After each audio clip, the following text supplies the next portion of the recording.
Oh boy. Guys, I haven't been completely honest with you. I've been hiding something from you guys for about the last month and a half about myself.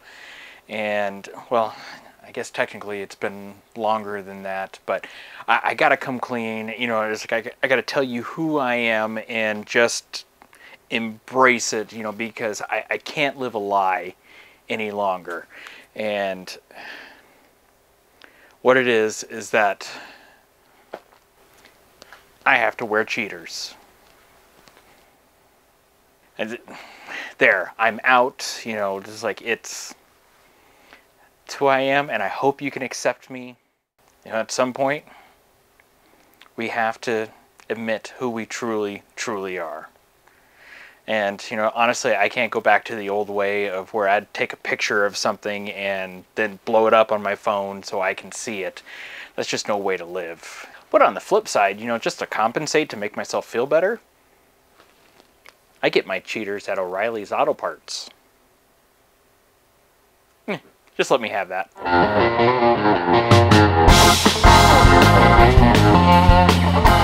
Hey guys, welcome back to the Untrained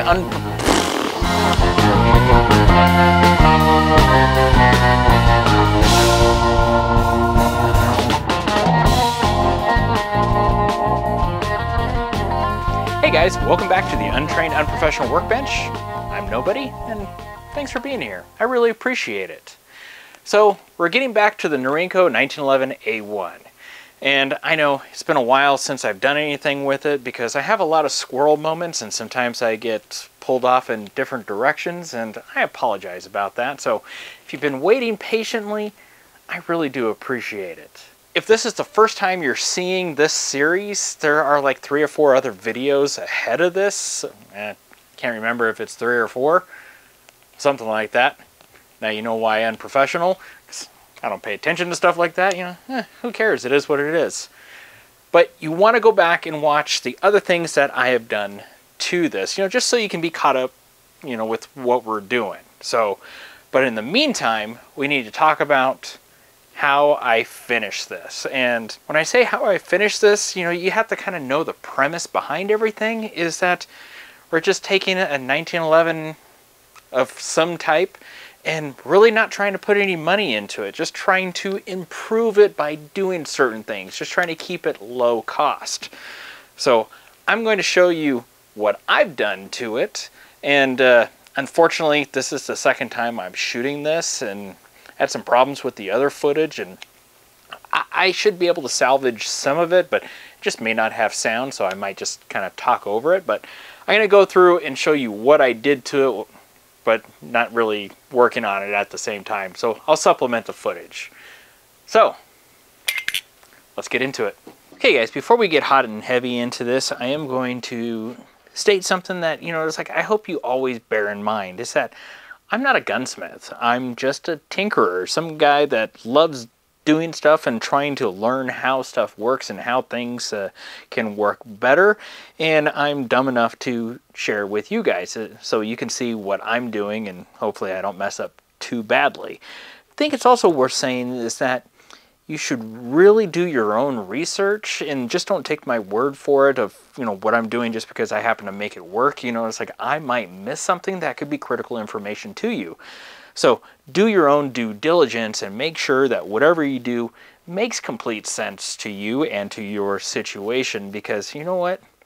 I do get things wrong. Anyway, let's get into it. So I'd kind of talked about this magazine release earlier in another video, but something that I had just done very recently before this video was I took a Kratex bit and I just kind of polished the outside, because even though it was better, you know, it's like there was just something about it that I just didn't like, and hitting it with that Kratex bit made a world of difference. So if your mag release feels a little gritty, even still after doing some work to it, try hitting this with some Kratex just to give it some love. Mainspring housing. My pistol in particular, and you may not have the same situation, is that I have a lot of rough machining, and the rough machining is all over the place. And inside of boreholes, like on the mainspring housing itself, yeah, there's rough machining in there. So what I did is I took a Kratex bit and I kind of trimmed it down to size so that way I can fit it in and try to burn off any of those high spots in there, you know, just to kind of give it a little bit of a polish. And also on the plunger, I chucked it up into a drill and I just held some sandpaper to all these little surfaces just to give it a little bit of love. Now, one thing that I didn't do in one of the previous videos was an area specific here on the frame that surrounds the hammer and the sear and the grip safety. And there are some rough machining marks in there, and hear that? Yeah, so that's what all those little sears and hammers have to compete with. And I don't know, can you see that? I'll see if I can zoom in on it when I'm editing. So, but another little area. So what I did was took some sandpaper in there and just try to knock down any high spots, jagged corners, or anything like that that might impede the ignition system. So also took some sandpaper and just did the same thing with the sides of the hammer and with the sear, just to smooth that out. And then also on the sear pin and the hammer pin, I just chucked it up into the drill and just hit it very lightly just to kind of smooth it out to make sure that everything floats nice and freely, because we don't want it to bind up anywhere. So the next thing that I did was on the thumb safety plunger and also the side stop plunger, I went ahead, chucked it up, and really polished these out just to make sure that there was nothing rough that was catching on those engagement surfaces. And then also, when it comes to the slide stop, what I did was I took a small little ball carver, and right where, because you could see a witness mark of where that likes to travel, I did a small little hole for it to reside in. And you want to be careful, you don't want to go too deep, because then you could impede with the slide stop engaging the slide on an empty magazine, and you know that would be a problem. And I was a little concerned that I might have done that, and it would have probably worked just fine. But what I did is I ended up taking this little diamond point and just kind of opened up a little path, just kind of shallow of it, so that way it can engage and disengage nice and easily.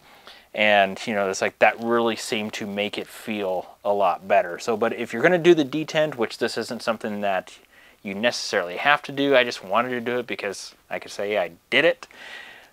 But just do a small little tiny detent just for it to just barely sit in there, and then just clean up your rough edges, you know, with like a Kratex bit really quick, you know, just to make it nice and smooth.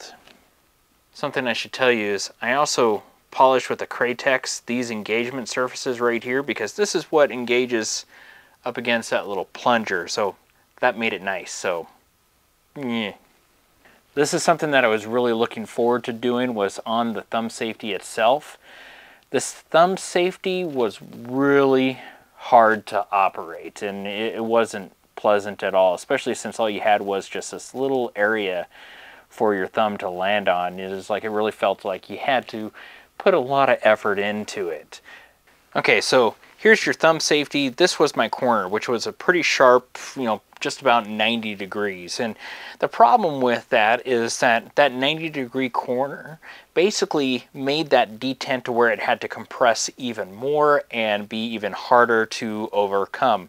How I took care of that is I took this little stone and I basically just kind of took off this corner. And I did it very gradually, and I kept trying it after every couple of passes, because I didn't want to make it too easy. I wanted it nice and crisp, you know, and positive, versus, you know, being just like a little limp noodle. The other thing that I did on this thumb safety is that with this little detent pocket right here, it had some little bit of ridges in there from when they were machining it out. I just kind of smoothed those out a little bit, And also I took out some of these sharp little corners of where that detent wanted to rub up against. And just with the Kratex, made it quick and easy, and I just kept hitting it and trying it and seeing, you know, where I hit that sweet spot. So once you do that, once you radius to where you want, just polish it up, make it really nice and smooth. All right, the leaf spring, I just hit the normal areas, anywhere so where it touches the back of the disconnector, which we covered in another video of what we polished on that. Gave it a nice little radius and polish right there on that engagement surface.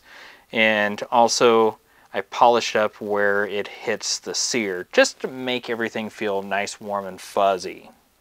Now you might be watching and saying, hey, nobody, you forgot to put in your grip safety.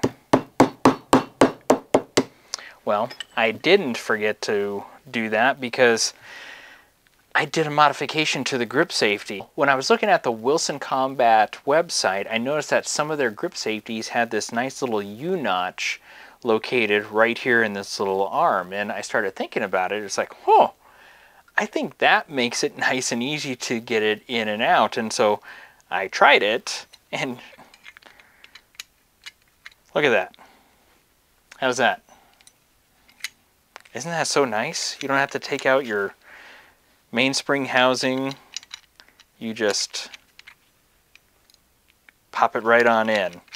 And what I had to do was I just took my Dremel and a carbide bit, and I just kept working it until I found that sweet spot that made it convenient to get it in and out. And whether I did it correctly and at the right size or whatever, I mean, I don't know. It's my first shot at doing it.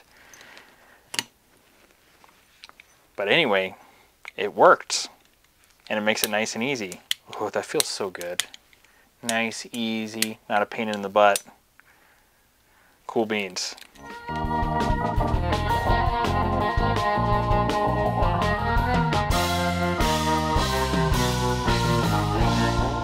All right, so with the frame complete, we can move on to the slide and its components. The extractor was already radius, you know, so the case rim can go up and over really easy. So I just hit it with don't really have any of the best tools to do this. One of these days I should look to see if there's specific tools for polishing these. I'm sure there is. Maybe. Anyway, so I went ahead and polished this the best that I can, and I also flared open the hook just a little bit right here, so that way it gives a chance for that case rim to get up and under the best that it possibly can. I made sure I kept the claw itself a nice 90-degree corner because I didn't want to mess with that. And then just kind of broke the edges on a couple of these surfaces. So that one was quick and easy. Now let's talk about the firing pin and the firing pin channel. Now I went ahead and took a felt and I polished the inside of the firing pin channel at the best that I could because, again, rough machining marks. So I ended up going through several different grades of compound, and it is what it is. I'm never going to get it perfect, but it's as close to perfect as I can get it. Now on the firing pin itself, I went ahead and just chucked it up into the drill just so I can run some sandpaper over this engagement surface here of the firing pin. And I wanted to make sure it was nice and smooth because that's actually what's going to be touching the firing pin channel, you know, if it is going to be touched. And also I tried to work that sandpaper just here on these little 90-degree corners just to take off any potentially sharp edges. As for the firing pin stop, I did take a stone and I worked that over, and because that's where the hammer is going to be traveling, and I wanted to have a nice smooth radius. And as you can see, even after doing that, there are still some low spots, and I'm not too worried about that. I just want as much of this engagement surface to be as smooth as possible.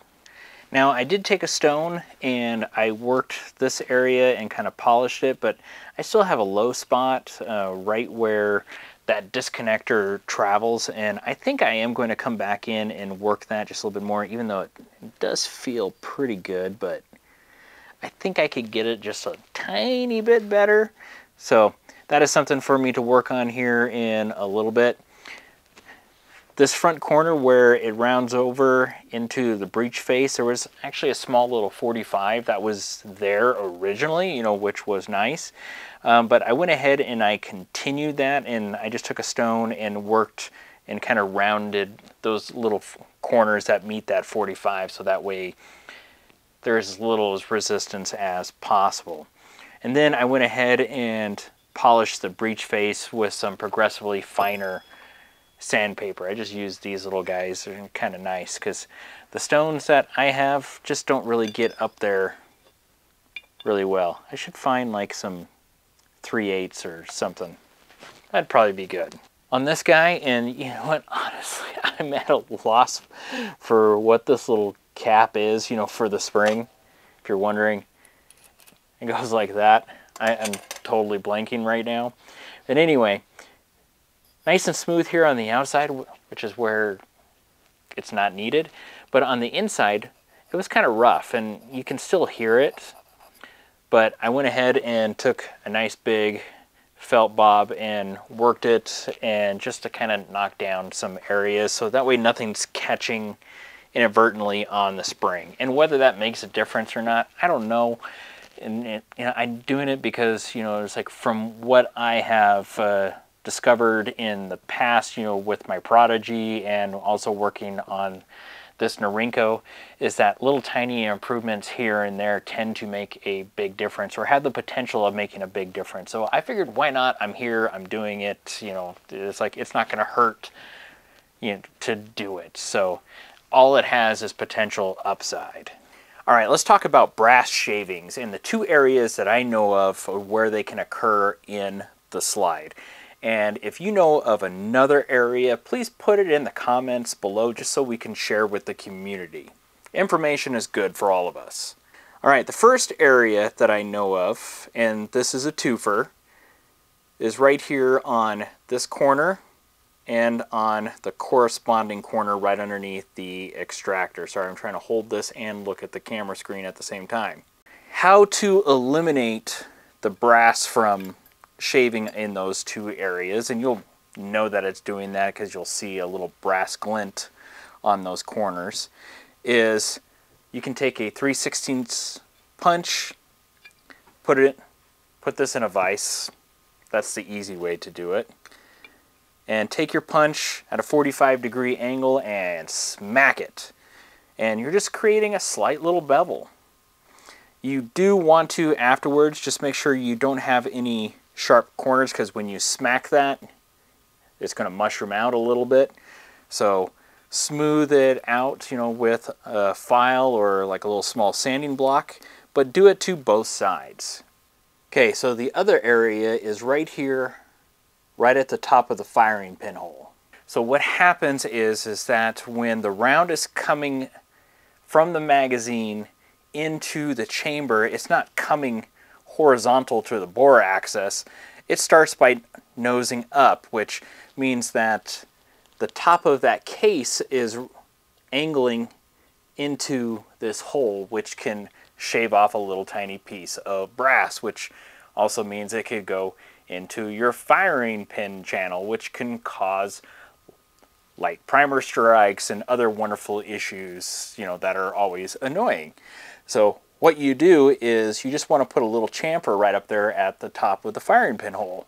Now, people have said that you could take a little blade and just stick it in there and just kind of work it back and forth in about like a 30 to 40 degree arc just to take off that little bit of sharp corner. I have had success with just using a small little drill bit and just taking off that sharp little corner. You don't have to do much. It takes very, very little to solve it.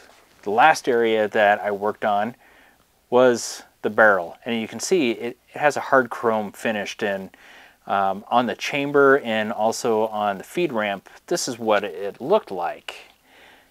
So what I did is I took a Kratex and I polished out this throat right here, and I also polished the chamber, paying particular attention to the top of the chamber where the nose of the rounds are going to hit and dive into the barrel. I'm not going to be keeping this barrel. With these lugs, and this might be hard for you to see, I'll try to zoom in during editing, is that when this was made and before it was chromed, someone took out too much material right here on this side, and therefore it does not sit evenly with this side right here. So this side is lower. So the bearing surfaces up against that firing pin, or not the firing pin, the slide stop, are not even. I've been able to fire it and it has been functioning just fine. However, it's one of those things that knowing about it bugs me, but I still went through the exercise anyway. So I do have a new barrel.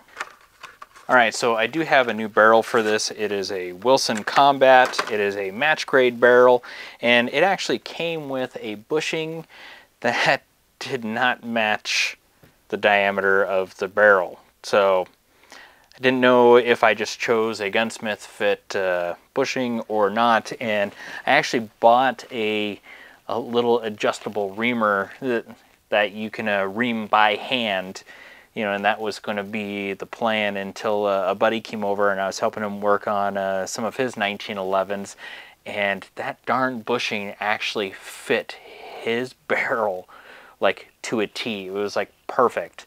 And so I let him have it. So there is that. However, I also bought a different bushing through EGW, and I'll tell you more about that in the future. So, but the other thing is that I bought a few other things, for all this, and actually that's different.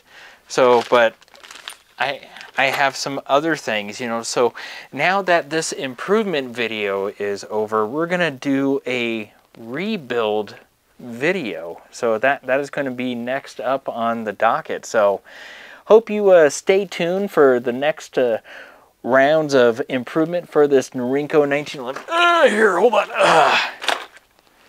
For that guy, because it's going to have a whole new world open up to him, and hopefully it's a beautiful world. So thank you for watching. Love you guys, and I'm about to cough. Oh, sorry. Thanks for watching, guys. Take care.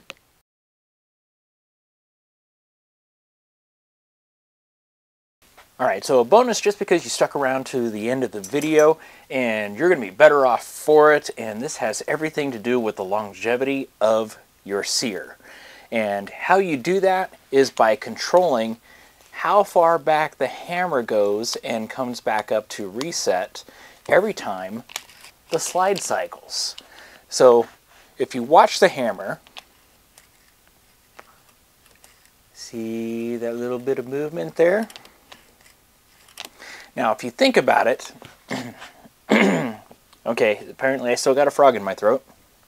If you think about it, every time that hammer, so if this hand is your sear nose and this is your hammer hook, every time it comes back and it smacks into your sear, the more of a distance it has to get more energy, more of a swing at it, it's going to peen the surface of your sear, and that damages your sear, which is not good.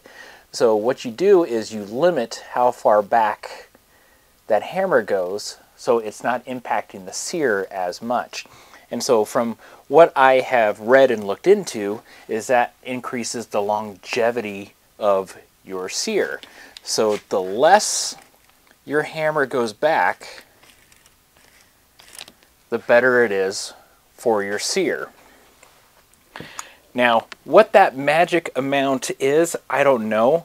I kind of stopped right there, and well, you're like, okay, well, what did you do? Well, I took a file and I shaved the top of the hammer right here. And I just kept reducing it until I got to an area that I wanted to try. And I think I stopped short.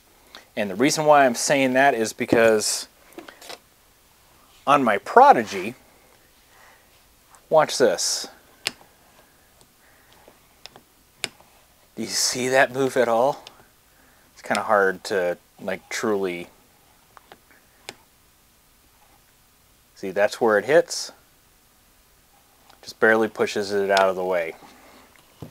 So I think you can really walk a fine line with it as long as your Sear Spring is applying enough pressure to make sure that it pushes that sear nose down to catch those hammer hooks.